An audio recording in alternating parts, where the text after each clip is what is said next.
ஒரு பாட்டு பாடுற தெருவில் நின்று குழந்தைங்க பாட்டு பாடுற வா வா உந்தன் வாசலின்னு பாட்டு பாடுறான். இது ஒரு வித்தியாசமான பைத்தியம், சங்கீத பைத்தியம். அந்த பைத்தியம் பேர் பாட்டு பாடிக்கிட்டு. அதாவது கொஞ்சம் கூட நாகரிகமோ அறிவு வளர்ச்சியோ எதுவுமே இல்லை. அதனால தான் பைத்தியம்னு சொல்கிறோம். பொதுவாகவே ரஜினிகாந்த் ரசிகர்களை வந்து எல்லா ஊரையுமே அந்த மெண்டல் பைய வீடு எங்கே இருக்குது அப்படி தான் கேட்பாங்க. ஏன்னா ரஜினிகாந்த் ரசிகர்களே மெண்டல் தான் சொல்லுவாங்க. ஆனால் இது அப்படியே அவங்க நாங்கள் மெண்டல் தான் அப்படிங்கிறத நிரூபிச்சிருக்காங்க. நீங்கள் நினச்சி பாருங்கள், தமிழ்நாட்டுக்கு அரசியலுக்கு ரஜினிகாந்த் வராரு.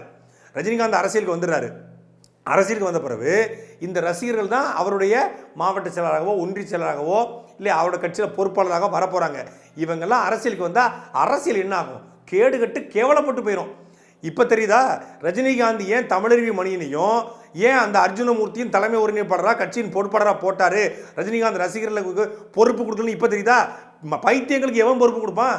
இவனுக்கு ரஜினிகாந்த் பிறந்தநாளை கொண்டாட போய் தலைவா வா தலைவா வான்னு சொல்லி வீட்டு வாசல் நிற்கிறானுங்க. அதுலேயும் ஒரு அம்மா வந்து பெங்களூர்லேருந்து வந்திருக்கான். அது அம்மானு சொல்றதுக்கு எனக்கு அசிங்கப்படுறேன்.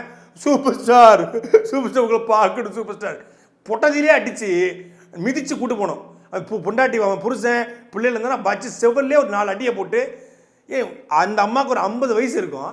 அது ஒரு குழந்தைக்கு லாலிபப்புக்கு பிள்ளைகள் அந்த மாதிரி சூப்பர் ஸ்டார் உங்களை பார்க்குறக்கா வந்து சூப்பர் ஸ்டார் பார்க்கும்போது நமக்கு வெறியாவது இரிட்டேட் ஆகுது. அந்த வீடியோ பார்க்கும்போது எப்படா இப்படிலாம் பிள்ளையை பற்றி வளர்த்து எப்படி வளர்த்தாங்கன்னு தெரியல. பெங்களூர்லேருந்து ரஜினிகாந்தை பார்க்க வந்துச்சான். இப்போ ரொம்ப அவசியம் ரஜினிகாந்தை பார்த்தனால உனக்கு வீட்டில் வந்து 3 வேளையும் சோறு போய் தின்னு நாட்டில் மும்மாரி மழை பொழிஞ்சு நாடு விளங்கிற போதா இந்த மண் ரஜினிகாந்த் வாவாங்க அந்த பெங்களூருக்கு ஆட்டிட்டு போயிட்டாரு.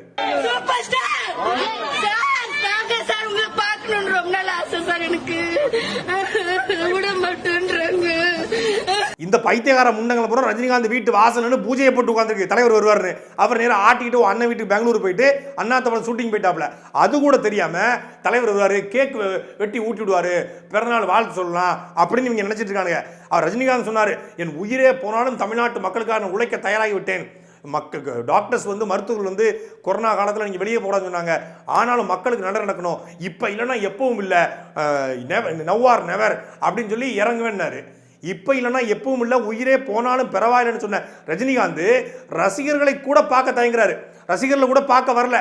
சரி பால்கனில இருந்து வழக்கம் போல ஆட்டுவார் ஒவ்வொரு வருஷமும் கையை. இந்த வருஷம் அதை கூட ஆட்டல.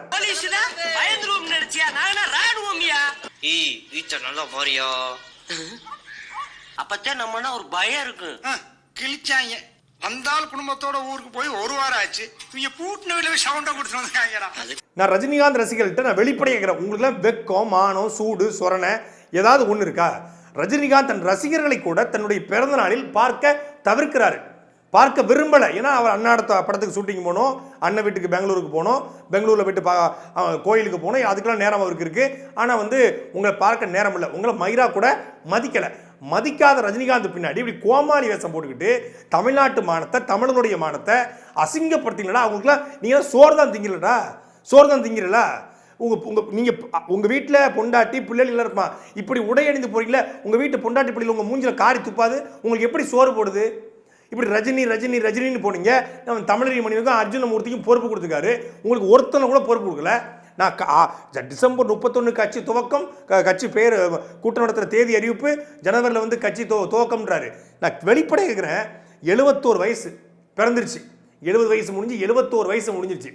68 வயசில் கர்ம வீரர் காமராஜர் 14,000 பள்ளிக்கூடங்களை கட்டி கொடுத்து பல அணைகளை கட்டி கொடுத்த கர்ம வீரர் காமராஜர்கிட்ட 68 வயசுல கேட்குறாங்க, ஐயா நீங்கள் தான் தமிழ்நாட்டுக்கு அடுத்த முதலமைச்சர் வேட்பாளராக நிற்கணும், காங்கிரஸ் கட்சியினுடைய தலைவராக நீங்கள் தான் இருக்குன்னு சொல்லி கர்ம வீரர் காமராஜ் சொல்லும்போது, எனக்கு 68 வயசு ஆயிடுச்சு, அடுத்த தலைமுறை நிறைய வந்துட்டான்ப்பா, புதிய பிள்ளைகள் வந்துட்டா, அவனுக்கு வாய்ப்பு வழங்கணும், நான் அரசியல் விட்டு விலகிக்கிறேன்னு சொன்னார். அந்த கர்ம வீரர் காமராஜருடைய ஆட்சி நான் கொடுப்பேன்னு சொல்ற ரஜினிகாந்துக்கு காமராஜருடைய கட்டவரல் மயிரை பத்தி கூட பேச தகுதி கிடையாது. காமராஜர் எங்க, ரஜினிகாந்த் எங்க? 71 வயசுல நீங்க கட்சியை துவங்கி அதுக்கப்புறம் தமிழ்நாட்டு மக்களுடைய பிரச்சனைகளாக புரிந்து கொண்டு அதுக்கப்புறம் உங்கள் கொள்கையெல்லாம் விளக்கி அதுக்கப்புறம் நீங்கள் கூட்டம் போட்டு நீங்கள் முதலமைச்சர் ஆகிடுவீங்க. தமிழ்நாட்டு மக்கள் வாயில் நாங்கள் விரல சப்பிட்டு உட்காந்துருக்கணும். தமிழ்நாட்டு மக்களை எவ்வளவு கேவலமாக நினைச்சிருந்தா ரஜினிகாந்த் தேர்தலுக்கு 4 மாதம், 4 மாதம் கூட இல்லை, தேர்தலுக்கு 3 மாதத்துக்கு முன்னாடி கட்சியை துவங்குவாரா, இவர் நாங்கள் முதலமைச்சர் ஆக்கி விடணுமா? ஏன்னா எங்களை பார்த்தா உங்களுக்கு எப்படா இருக்கு? தமிழ்நாட்டு மக்கள்லாம் கேன பைய, முட்டா பைய, கிறுக்கு பைய, அவனுக்கு தலைவர்களே இல்லை தமிழ்நாட்டில். நாம் வந்து இன்னும் தமிழ்நாட்டு மக்களை தலைவரை நம்ம கொண்டாடிடுவான். எங்கள் நெத்தியில் என்ன வந்துரும் வாயில் எங்களுக்கு அப்போ எழுதியிருக்காங்க, எங்கள் நெத்தியில் பார்த்தா கேனன்னு எழுதியிருக்காங்க நெத்தியில். மராட்டிய மண்ணிலேருந்து பிழைக்க வந்த ரஜினிகாந்தை பிழைக்க வச்சு பலாயிரம் கோடிக்கு அதிபதியாக மாற்றி மொகரக்கட்டையை சரியில்லாத எல்லாம் அந்த மொகரக்கட்டையை ஏற்றுக்கொண்டு தமிழ் பேச்சு தெரியாது, அந்த பேச்சை ஏற்றுக்கொண்டு இன்னைக்கு வரைக்கும் ரஜினிகாந்துக்கு தமிழ் படிக்க தெரியாது. தமிழ் படிக்க தமிழில் ஆங்கிலத்தில் பேசுன PSU, வணக்கம்னா VANAKKM, வணக்கம்னு எழுதி கொடுத்தா, ஸ்கிரிப்ட் எழுதி கொடுத்தா தான் அவர் வாசிப்பார். தமிழ், என் தாய்மொழி தமிழை வாசிக்க தெரியாது, என் தாய்மொழி தமிழை எழுத தெரியாது. என் தாய்மொழியே தெரியாத ஒரு தருதலையை நான் தலைவனாக ஏற்றுக்கொண்டு அவரை முதலமைச்சராக ஏற்றுக்கொண்டு நாங்கள் ஓட்டு போடணும். அதை நீங்கள் பார்த்து ரசிப்பீங்க. இது அப்போ எங்களை எப்படி நீங்கள் பார்க்குறீங்க?